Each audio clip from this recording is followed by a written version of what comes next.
hanyuma uku kwezi kwa 12 n'ukwezi tugiye gutangira Imana ibimazi byacu by'amashimwe, sacrifice of praise. Tuyishimira ni byinshi yakoze n'ibyo itarakora, twizeye ko igiye kubikora. Umuntu avyize ashaka kumamene kuko uyu n'umunsi mwiza w'igicaniro cyo gukora icyo twita transfer.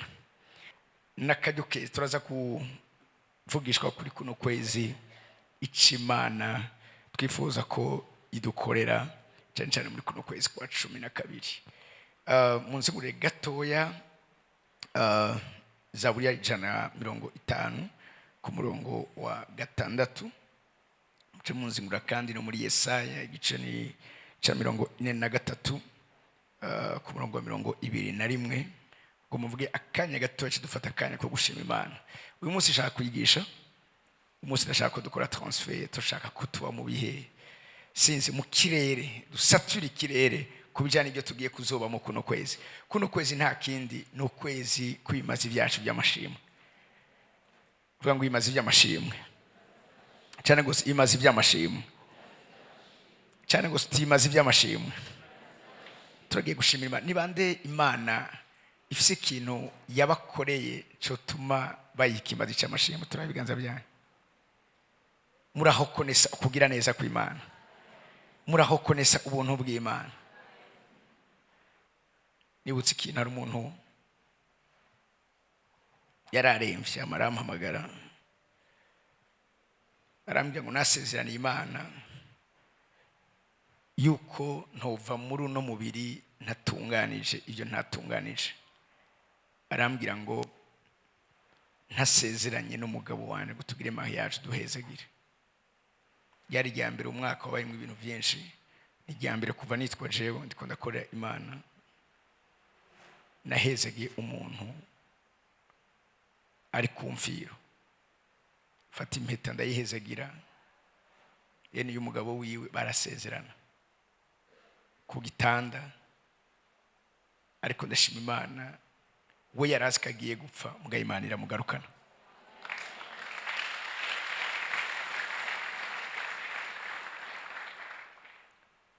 Kuno kwezi kwimazi byacu by'amashimwe ndashaka brazi ukene gutanga neza ikimazi cy'amashimwe nuko uba umuntu apana yiyumvira muri rusange, no kuba umuntu yiyumvira kamwe kamwe. Kuko dushobora gufatira muri rusange ubwizigwa bw'Imana ni byiza. Ubwo bwizigwa bw'Imana wabubonye bwakoreye buri muntu wese abafise aho yagiye abona Imana imurengera imugirira neza. Aho rero niho dutangira ivyo imazi byacu by'amashimwe. Tugo turavuga imazi by'amashimwe ko sifise umwanya munini ashaka kuza gufata umwanya wo gushima. Nuko dushimisha Imana ubwa mbere na mbere akanwa kacu.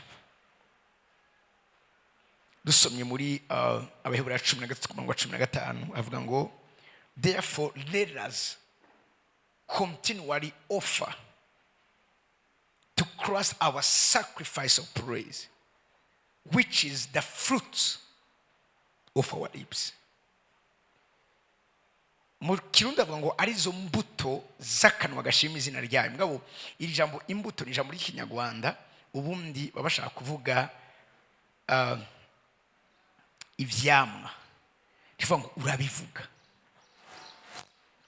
Iyo umuntu atanga ikimazi cy'amashimwe ntagitanga ahoze, ntagitanga ariko ariyumvira. Uravyumvira nivyo mugabo ugitanga uri kuravuga, which is the fruit of our lips.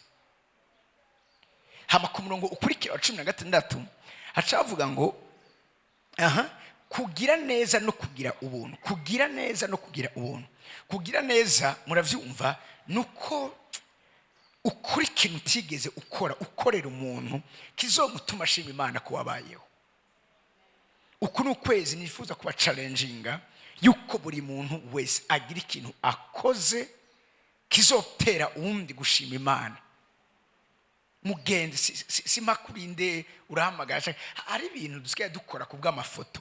I don't like it. hari ibintu abantu basigaye bakora kugira sinipete basuraje amaconscience yabo, mugabo sivyo. Iyo umuntu ari karatanga ikimazi haba harimo ikintu kimwe, sikintu cifoto. Uyu munsi muzobiraba abantu benshi baca bagenda akagura abana mu ibarabara, mugabo gaca urazi ntibiryoshe gukora ikintu kugira ngo nawe werekane ko ico wakoze. Nico gituma nifuza kino kintu kukibwira umuntu wese muri kino kibanza, ubikore ku giti ciwawe. Ugende mu bitaro atanumwe wasezeye, ufumu ufatiga sahani bakugaburiye muhiri wanyu, uhishe nimiburi umugwayi umwe ashobora kuba atanu cica afungura. Next kwabwira mama yigeze kumuncalenjinga nakiri muri biro, naramwigisha muri ASM, mu nyuma ndamuhaye umunana araza turavugana, yarankoze ku mutima, ambwira ukungene yama agenda mu bitaro akagaburira aba diabetic vyanse ko batera imiti kubera batagico bafungura. Ndamubaza none ubwo buryo ubukurahe, kuko ndabizi yongeye mu bitaro uburyo nkoresha ngene bungana. Arambwira ngo apote ntiyakeneye uburyo bwinshi, ati je yofise ibihumbi 5, hari abantu 10 baza kuvugwa.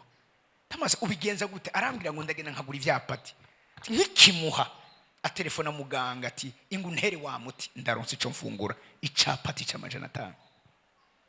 Atiyo ngira ubuntu nkaba nshobora kuronka n'amata n'ibindi bintu tabari vyiza cyane, mugabo ndabironka ntabironka, ivyo ntegerezwa kubikora. Namubwiye ntumviriza, ngihema igihe cyo ushaka kugenda utagira ukungene ugenda uze wamuza kumira, kuko tuba twibaza ngo ni vyinshi, mugabo iyo ugeze kuri terre niho ubona igikenewe. Yenda shaka challenge umuntu wese muri kino kibanza, ugira ikintu uzoko bavuze ngo kugira neza. Kugira neza ni kimwe nka ingredient, ni kimwe mu ma element agize ibimazi vyacu by'amashimo. Avuze kandi ngo no kugira ubuntu. Iki nico cuguruye ijuru, umare karaza agendera Korneliyo, yabwiwe ngo ugusenga kwawe no kugira ubuntu kwawe. Kugira ubuntu kugira iki? Nama service ushobora gukorera abantu ashaka kwikorera. Hari ugenda mu bitaro umuntu akabwira ati ndi ngaha kubera ko nabuswe nesohoka ibitaro, ndi ngaha kubera ko ntagira umuti, yaba umuti nari ndawufise baba baramvuye mba narataje. Kweza gusanga ni ibintu woshoboye gukora. Ndashaka guchallenge umuntu wese, nimba turi mu kwezi umviriza, ntaco wakoze kugira ngo Imana iguhamagara meza, ntaco wagoze kugira ngo Imana ikurindire amagara gushika uyu munsi, ntaco wakoze kugira ngo mu accident menshi yabaye wewe ntwe warakoze impanuka, ntaco twakoze kugira ngo Imana iturindire abaje, ntaco umuntu yakoze cyo tuma uyu munsi avuga ngo ibi vyabaye kubera ibi. Kintu kimwe gusa, ubuntu gusa Imana yatugiriye. Rero avuze ngo kubw'ubuntu yatugiriye natwe tugire abandi ubundi. Genda muri abo bantu mu bitaro, girira iciza umuntu kanaka. Hari abantu batishoboye, simaka urindura aje mu bitaro gusa, no mu muryango ashobora kuba ari umuntu yahebwe, genda urabo uwo muntu. Tugira ico dukoze nk'ikimazi c'amashimo dutangiye Imana ko yatugiriye neza uyu mwaka wose. Hamaro 30 tuzoba turi kuri terre tubivuga. Rero reka gato twumvize ano majambo, hanyuma sinzi ko ndonka umwanya mutoye, mugabo nshaka niko dushima Imana, shaka tube mu kirere cyo gushima Imana. Okay, urakoze muhemu yera. Reka ndagusaba ikindi kintu, ndaguhe devoir, unyemerere ugende urondere impapuro zikwiye, wandike ibintu vyose Imana yaragukoreye vyiza kuva mu kwa mbere gushika uyu munsi, uvyandike. Uhejeje kuvyandika uhore ubisoma buri gihe, igihe cyose ugomba gusenga, uzokumva ivy'Imana izobandanya ivugana nawe. Kuko rimwe na rimwe ndaza kwivuga mu mwanya ico gutazira cyangwa kimaze cyo gutazira cyangwa kimaze cyo gushima gikora mu buzima bwacu, harimo ibijanye no kutwugurura amatwi mu buryo bw'imwe ngo twumve ico Imana itubwira. Hari abantu benshi batacumva ijwi ry'Imana kubera iki badashima, batazi ukungene bagira iki ba maximiza imyanya yabo bari muri ico kirere cyo gushima Imana kuvya bakoreye. Abashima Imana abo amatwi yabaruguruka bakumva uburongozi bw'Imana. Reka dusomere hamwe Hime 2:3. Igihumeka cyose nigishime uhoraho. Haleluya. Igihumeka cyose nigishime uhoraho. haleluya. Ni itegeko. Mbwira umuntu rero ati gushima ni itegeko. Agasanga ufise impemu z'abazima, agasanga uri igihumeka, gushima Imana ni itegeko. Mwumvirize neza kino kintu, ntidushima Imana kubera ko byose bimeze neza, ntidushima Imana kubera ko yatwishyura amasengesho yacu yose. Tuyishimira kuko yadukoreye ikirenze ico tuyisaba, kandi nibisigaye niyabona ko bikwiriye izo bidukorera. Hari igihe Imana yeka gukora ikintu atari kubera ko yanse kukidukorera, mugabo kubera ko ibona ko sico gikwiriye uyu mwanya, mugabo mu mwanya ibona ko bikwiriye ikazi kabikora utakinabisengera utanakivyibuka, ariko ikazi kabikora kuko ni Imana ivuga ngo naho mwe mwokwibagira isezerano n'abasezeraniye, jewe ndi Imana zo kwigira nibagira ico n'abasezeraniye. Dufise impamvu nyinshi zo gushima Imana.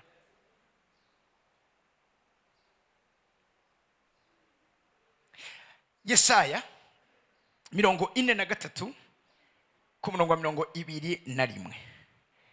Abantu niremeye kugira ngo bamenyekanishe ishimwe ryanje. These people I have formed for myself. Mushongeza bivuga neza cyane. Aba n'abantu naremye ku bwanje. Ngira umuntu rero ndi wawe uti waremwe ku bw'Imana. Yarakwiremeye. These people I have formed for myself. Abo naremye kubw'impamvu jewe ubwanje Imana nzi, ariko abantu batazi. Urazi nico gituma abakugira nabi barakwihendako, kubera ko sibo bakuremye, ntibazi gituma waremwe. Uyu munsi ashaka kuve ngaha ubizi neza yuko ntiwaremwe kuko hari abantu badisize ko uremwe, hariho uwakwiremeye. Iri jambo rirakomeye cyane gose. Nimba Imana yarakwiremeye, yarakwishiriyeho, yarakwizaniye, bivuga mu mani majambo hariho mission waje kwa komplisa, hari igikorwa yakuzaniye, hari ikintu yabonye ko atawundi yo gishobora atari wewe. Ni kuvuga ngo yakugiriye icizere imbere yuko akurema, amaze kukurema arakuzana. Ibyo bisobanura ko igihe cyose azokwama ari kumwe nabo kugira ngo ukore icyo yakuzaniye gukora. Abo niremeye. These people I have formed for myself. Nikije kugukora ko Imana akibwira ati uyu ni wanje. Icorondera kugira nabo ushatse kumugira nabo, ushatse kugira nabi jewe, umukoze ko akoze kuri jewe. Bivuga ngo ubakoze ko abakoze hehe mu mbone y'ijisho ryanje, kuko turi abo yiremeye. Atavuga ikintu gikomeye ngo they shall declare kuba yaratwiremeye. Ngiki iso twe dusabwa gukora nukumenyekanisha ishimwe giwe. They shall declare my praise. Bazovuga ishimwe ryanje. Nakintu tubereyeho kumushima. Amen. Ibintu 8 ikimazi cy'amashimwe gikorera ubuzima bwawe. Icambere, ikimazi cyo gushima cerekana ko Imana ikomeye kuruta ibindi bintu byose tubona mu buzima ko bikomeye. Sacrifice of praise shows that God is more important than the things of life. Urazi hari abantu babona umengo ingwara kwa muganga babatoye irakomeye cyane. Hari abantu baravye ingwene babayeho, ubuzima babayeho, babona umengo ivyo bariko baracamwe, ibigeragezo bariko baracamwe birakomeje, bikanabibagiza n'Imana. Iyo turiko turatanga ikimazi cyacu c'amashimwe, no gufata ibintu vyose tukabimanura bikaja mu kibanza bibwiza kubamo. Imana ni Imana, niyo muremye, ibisigaye byose ni vyaremwe. Nuva ameni meseze muri kino kibanza. Nuva ameni meseze muri kino kibanza. Ikimazi cyacu c'amashimwe kimara, kigabanura ubushobozi no gukomera ivyo twita ko bikomeye. Imana ikaganza mu buzima bwacu.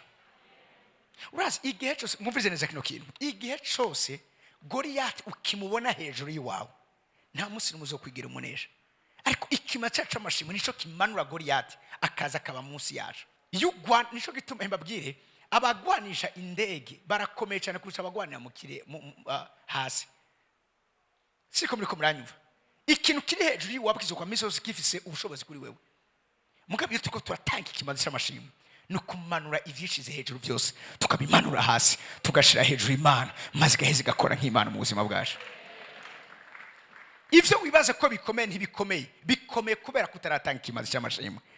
Ubanza utanguye gutanga ikimazi cy'amashimwe uzoza gusanga na bimwe wara wibaza ko bikomeye numva amen mezeza muri cyo kibanza. Abahora batinya gupfa kwa muganga bashaka kubwira amakuru gacubona umengo urapfuye. Mugana amandi kurabwira umunsi umwe hari umwe mu bana banje yari ahantu habi cyane gose amerewe nabi mu mutima. Inyuma yaho turavugana cyo gisindo byibagana nari ngoze ndamwanumviriza numvise ingene kurambwira ndumva wamaze gutakaza ikibanza cawe ntukiraho Imana ishaka ko uba. Nimbwa ngo ndagusaba ikintu kimwe, hagarika ibyo warakora byose wiyugarane ufata umwanya wo gutazira Imana. Ni wamara gukora ico gikogwa ndabizireza kuzogira ama ide ari clair. Hari abantu batagira ivyiyumviro bizima kubera ko uravyumva nyene babaye flooded all around mu buzima bwabo, imifunde umva yabajaniranije aboneka akabona ke ntabwo nico gufata. Igihe uteye intambuko yo gutanga ikima cyawe c'amashimwe sose biramanuka, Imana ikaja hejuru ugatangura kwira ama ide ari clair. Hari abantu bifungu bariko barabona imbere yabo ariko kubera kudatanga imazi cyambu c'amashimwe. Igihe utangwe gutanga yababwire Yehoshafati yari afise ubwoba bwinshi cyane yatewe n'abami batatu. Mugabo kubera ko yari umuntu w'imhemu aravuga reka tugende imbere y'Imana dusenge dusobanuza Imana.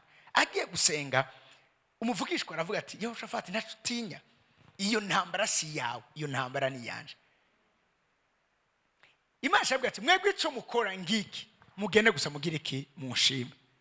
Ntagiye numwe arasa, ntagiye numwe atore kigwanisho, mwe gusa shira abahereza imbere, shira abaririmbyi. Ndakunda ngo bashira abaririmbyi imbere basazishije ukwera kwabo, batangura gutazira Imana. Batazi bavuga no majambo, iyo tutazira Imana tuvuga unyumvirize neza amatribu yayo. Bikintu bavuze ngo nihuri nuko amaze kuja inama n'abantu ashiramo abo kuririmbira Uhoraho no kumutazira, kuririmbira Uhoraho no kumutazira bashazishije ukwera kugira ngo bagende bitange imbere y'ingabo. Ubundi ubutonze urugamba uciushira abaririmbyi imbere kwamengo ni ibintu by'ibintu nonsense. Mugabe Imana yari izi neza yuko aba bantu nibo baza gutuma batsinda, aba basajishije ukwera nibo baza gutuma batsinda, abantu bagiye gushima Imana nibo baza gutuma batsinda.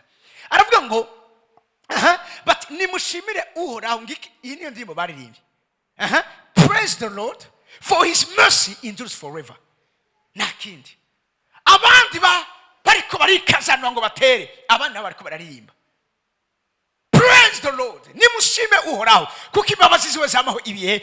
Niyo ndirimbo baririmbye bagitangura kuririmba.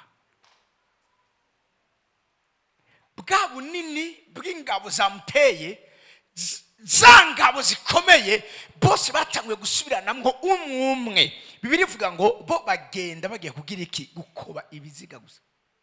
Nta n'umwe yigeze avuga ngo ari karagwana kubwo gutazira. Ikinisho cyambuga ca kabiri, gutazira kwacu, ikima cyo gutazira kwacu cyangwa cyo gushima kwacu ni kigwanishwa gikubita hasi umwasi wacu. Haleluya, haleluya. Nta kintu cyatumye batsinda gutazira Imana, gushima Imana. Ica gatatu, ikimazi cyo gutazira activate angels to our aid, gituma abamarayika bajejwe ubufasha dukeneye hano mu inosi baja kugikogwa. Uraze mabwiye nawe babwiye ushize, hari abantu ubuzima bwabo kiruko buri kura ko batarahura n'amarayika babo. Siriko muri ko muranyuva, hari umarayika afise ivyo wawe. Iyo tuko turasengera abantu ngo bakire, hari umarayika jejwe kuzanira abantu gukira. Iyo tuko turasengera abantu ngo bahezegirwe, hari umarayika ajejwe kuzanira imigisha abantu. Iyo tuko turasengera kugira ngo abantu baboke, hari umarayika ajejwe deliverance. Siriko muri ko muranyuva. Rero kesho umarayika hari gihe baba bari stuck, baba atacu bariko barakora kubera iki, harabuze ikibashira ku gikogwa. Ico naco se kendi ni kimazi cyacu cyo gushima Imana. Ukeneka abamarayika baja ku gikogwa ku muvuduko uteye ubwoba, ja muri ico gikorwa cyo gutazira Imana. Hama ubona ukungene bakora ibikorwa baduga bamanuka, haba uruja n'uruza rw'abamarayika bakuzanira ivyo ukeneye n'ivyo utaruzi ko urakenera, mugabo babona ko ukeneye bakabikuzanira. Irukanga Yosuwa 8:30-31. maze Yosuwa yubakira Uhoraho Imana y'Abisirayeli igicaniro ku musozi Ebalu, nk'uko Mose umusavyi w'Uhoraho yabariye Abisirayeli, nk'uko vyanditswe mu gitabo c'ivyagezwe vya Mose, igicaniro c'amabuye atabajwe atigeze gukozwa kw'icuma, bagitangira kw'ibimazi boshereje Uhoraho, batanga ibimazi vy'ishimwe. Batanga imazi vy'ishimwe. Mushobora ngo he followed the command that Moses the Lord's servant had written in the book of instruction, make me an altar of stone. Uku ni ukwezi ko kubakira Uhoraho igicaniro c'amashimwe.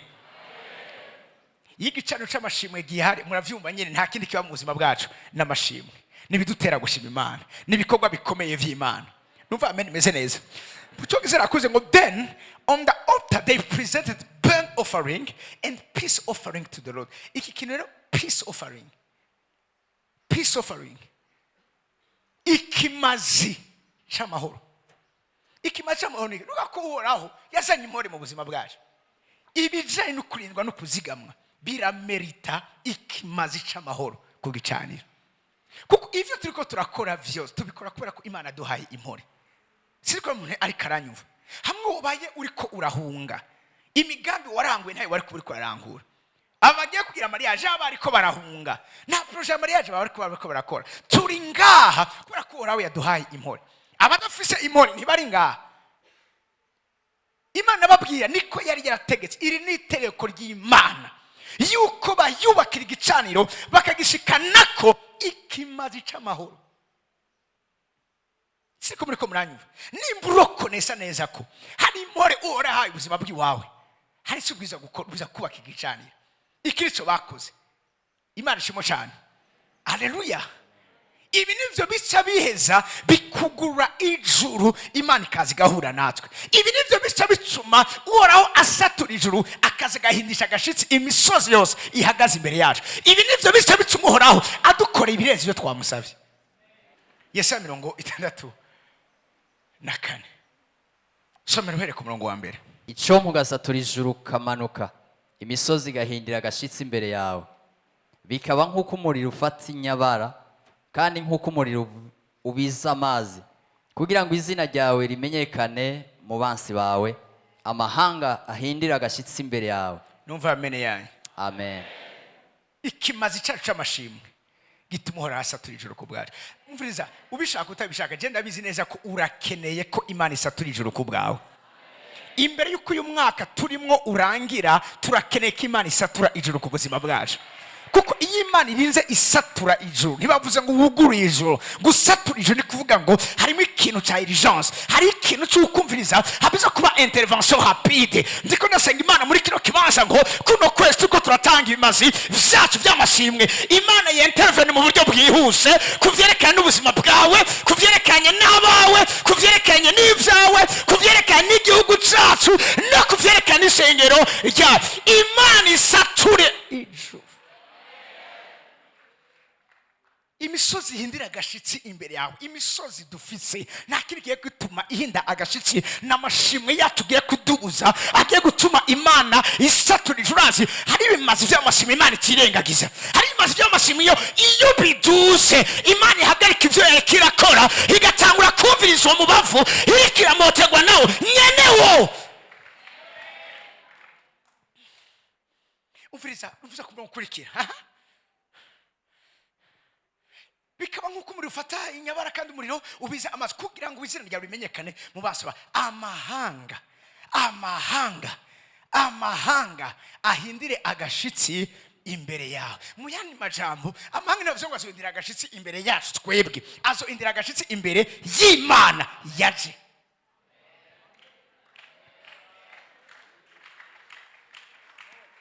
Hari abantu bakikwitiranya kubera ko babona wewe, mugabo kandi ntibagiye gusura kandi kukwitiranya kuko ntibagiye kubona wewe, bagiye kubona uri muri wewe.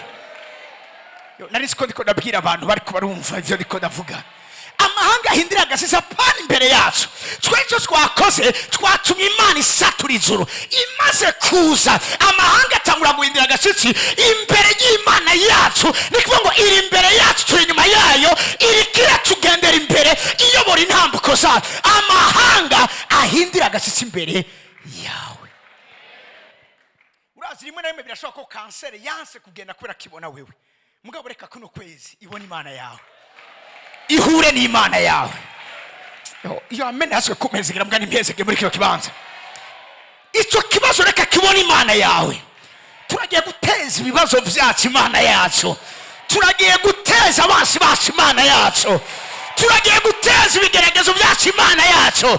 Turagiye guteza Imana igatanya biri imbere yacu Imana yacu. Bashoboye kuresisa imbere yacu, tuze tureke bazoresisa imbere y'Imana yacu.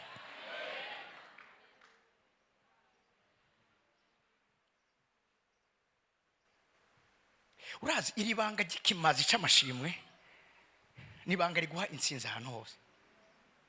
Rimwe abariko baragwana barabasiriya baravuga ngo Imana yabo ikomeye mu misozi miremire. Kumugabo reka tubasabe tugwanire mu biyaya. Igwanira na natwe mu misozi miremire niri kumwe natwe no mu biyaya. Muriko muranyumva? Bageze mu biyaya baratsindwa, mumaza kumenya ko ni hanga Imana yiremeye. Nabi Imana gutushobora guhangana n'Uwimana.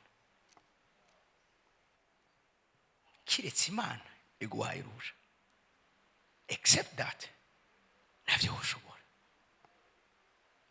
Twegirwe imbere gatoya. Cedusenga. Aho wakora ibiteye ubwoba tutiteze, aho wakora ibiteye ubwoba tutiteze, kubandanya isoma waramanutse.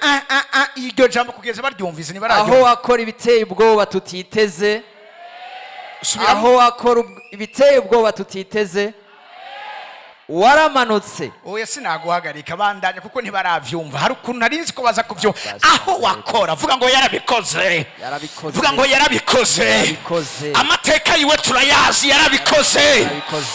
Ivyo yakoze turabize. Amateka yiwe arazwe. Ivyo atakoreye twebwe yabikoreye abo tuzi, ivyo atakoreye abo tuzi yabikoreye abo twashoboye gusoma amakuru ya.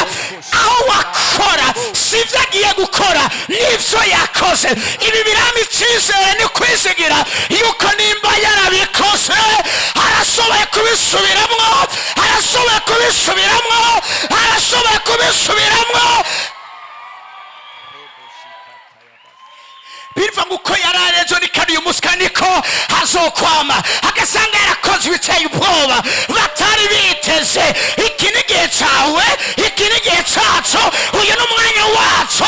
Agiye kongera gusubira gukora ibiteye ubwoba tutari twiteze.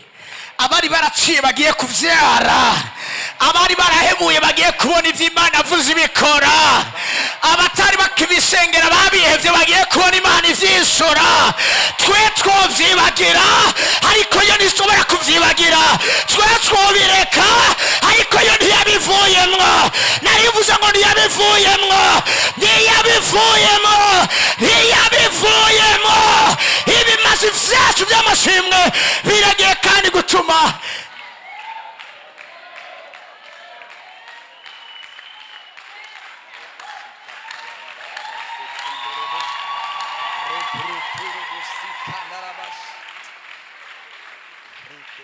aho wakora ibiteye ubwoba. Siriko mwumvise hari ibikorwa bitandukanye Imana ishobora gukora. Ivyo bariko baravuga ngaha ni biteye ubwoba. Ni vya bindi umuntu yumva akumva iminzerere mu matwi yewe. Ni vya bindi nageze kubabwira, nagiye mu Kabezi intaye numvise mu myaka ya kera mu 2007 nagiye gukorera Imana. Uravyumva umugabo yafashe amafaranga yarondera imvo yotuma yica umugore wiwe canka akamwirukana. Mugabo umugore yarazi gutanga ikimazi cy'ishimwe. afata amafaranga yadandaje ayahawe umugore ati yambikira, araza aho umugore abika, arayafata, yaratekeye mu gasashe, aragenda, yari umurovyi mu Kabezi, aragenda ariko araroba mu ijoro, yatwaye ayata mu kiyaga, aravuga ati aya ndayahevye mugabo, ico nifuvye nagishika ku uyu munsi. Atashe mu gatondo azanira umugore amafi, aramubwira atakira ntegurira, ati mugabo manzo umpe ya mafaranga, aramubwira toya reka manda gutegurire hamaza kuyaguha hanyuma ntakiriko kirihuta. Wa mugabo ati sawa kiri kurategura agenda kuba ari droga, aravuga ati no ifo ko nyene nimba ari umupanga ndamwicisha nza kubikora nyene, urumva nyene atakinya. Muri uwo mwanya agiye muri ya mafi yazana, asatuye imwe asanga indani irimo agasashe kazingiyemo ibintu, agiye kuraba asanga harimo amahera.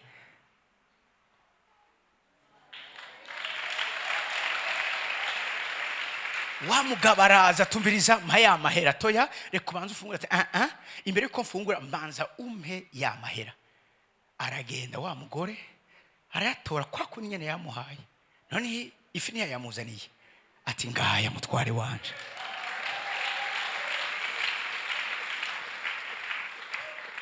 Arayaraba, araba agasashe arimwo, aravuga ati ko buri kose yasaye yagiye kugurana, kuko ka gasashe ndakibuka karaka, none ko nanayataye mu kiyaga, aya mafaranga yavuye he? Ibi byari biteye ubwoba atari yiteze.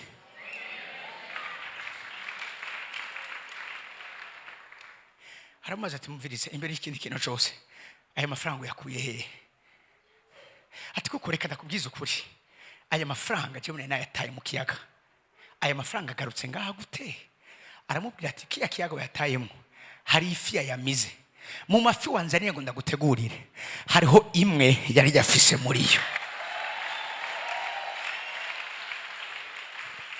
Wa mugabo ataraheza kuvuga amera nk'ujanywe, ubwenge bugomba kugenda, aramugarura, arabwira tumviriza, nari nateguye ibi nibi nguyu umupanga nari kugutemaguza, uravyumva? Arambwira ati no sindavyumva. None byagenze gute? Ati ni yamana namasenga, ni yamana nama ntagira ikimazi, ni yamana nama igihe cyose nkorera. Arambwira tumviriza, utaravuga byinshi, ndashaka unjane ku mukozi w'Imana, ndagomba nature ndamenye neza ko Imana y'umugore wanje ari Imana nzima, hari Imana ishoboye, hari Imana ihambaye, hari Imana ikomeye. Imigabo yanje yose iguye mu mazi kubera Imana yawe. Iyo Mana yawe ndakeneye kuyikorera, iyo Mana yawe ndakeneye kuyikurikira, iyo Mana yawe ndakeneye kuyigorokera. Uyo mugabo yarasigaye ari muri korale, nawe ariko araririmba kubera ko yabonye ibiteye ubwoba atari yiteze, yabonye Imana ikora ibiteye ubwoba atari yiteze. Shaka mbwira umuntu muri kino kibanza, kumbure nawe ari byo utiteze. Ibyo nivyo Imana igiye gukora, ibyo nivyo Imana igiye guherako, ibyo nivyo Imana igiye kuzana, ibyo nivyo Imana igiye gukora.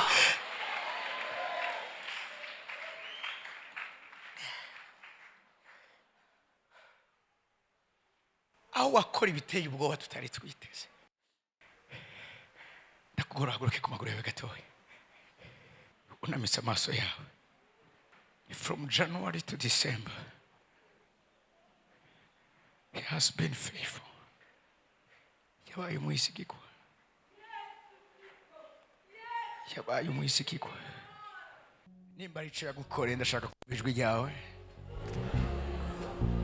Nababwiye gushima Imana kwacu ni vyamwa vyakanwa kacu gashima izina ryawe ryera. Ndashaka kumva umuntu muri kino kibanza mu minota ingahe mikeya dufise, shaka kumva uri kurashima Imana. Zamu ijwi ryawe. Wari ugwara gukiza, mushimire ko bw'ivyo. Yakurinze impanuka, mushimire ko bw'ivyo. Yagukoreye urubanza, mushimire. Yakuzigamiye abawe. Ndashaka kumva imazi ivyacu vy'amashimo muri kino kibanza. Wari ugwara gukiza, hari ico yagukoreye utari witeze, hari umuntu bwayo wabonye buriko buragendera mu buzima bwawe. Ni giki yaguhaye ivyizigiro atavyizigiro gifise, yakugwaniye intambara, yarakunesereje. Oh shabro vasi akadesh. Ndashaka kumva abantu b'Imana muri kino kibanza, bariko barazamura ishimwe ryiwe. Umuherezi mukuru ndahicyubahira Imana k'imigambi yose ya sekibi hejuru ubuzima bw'iri yerekwa yasambutse mu izina rya Yesu. Ndahicyubahira Imana ko yazirinze ikazigama umwana wese wiri yereka mu buryo budasanzwe. Ndahicyubahira Imana ko nibyo turashobora kuba twarabuze abacu, ariko yaturize amaskandare rabrodosatesh yaraturinze. Ndashaka kuba abana b'Imana muri ko murasenga. Shima Imana kubo yakijije, shima Imana kubo yahaye intahe, shima Imana kubo yagendere, shima Imana kubo yahaye ibihe bishaje, shima Imana kubo yahaye amamariage, shima Imana kubo yahinduriye ubuzima, shima Imana kubo yarengeye, shima Imana kubo yasigama, abo yahaye intango shasha, abo yongeye kandi gusana imitima yabo. Sharabrostate shakatesh. Shaka muzamura amajwi yihari. Komeza, komeza, komeza, komeza. He has been so faithful to us. Biravuga ngo umpeshe ishimwe abanyubashe, abampesheje icyubahiro. Urazi turiko turamusikana imaze ibyacu by'amashimwe tubikora mu buryo bwose. Nimba wumva ushobora gukoma karuru shout, nimba wumva wosemera semerera, yumva ko tumushimiye. Turagushimiye ubwizigo bwawe n'urukundo watweretse n'ubuntu watugiriye. Abana bawe turagushimiye no kuvugiye kubandanya ukora. Uyu mwaka tugushika n'imaze ibyacu by'amashimwe, ivyamwa by'iminwa yacu ishima izina ryawe ryera. Dukomeye amashi wakoze mu izina rya Yesu Kristo. Amen.